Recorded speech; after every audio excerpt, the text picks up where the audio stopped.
थांब. Hats off आहे तुला. मानलं राव.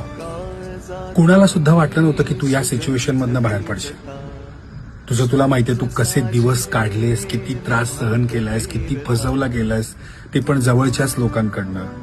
पण तू बाहेर पडलास याच्यातनं. ही सिच्युएशन तू पार केलीस. लिटरली असे दिवस होते की तुला जीव द्यावा वाटत होता. खरं बोलतो ना मी. स्वतःला संपवावं वाटलेलं, पण तू नाही संपलास, परिस्थितीला संपवलंस. खतरनाक आहेस तू. आता कुणाला प्रूव्ह करायची गरज नाही. तू ऑलरेडी जिंकलायस.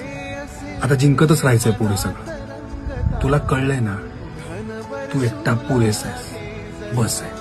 जे कोणी चांगले असेल त्यांना सोबत घे आणि या पांचट लोकांना काही एक्सप्लेन करायला जाऊ नको. हा, आणि एक स्माइल कर. फार छान दिसते तुझ्या चेहऱ्यावरती. अरे कर की.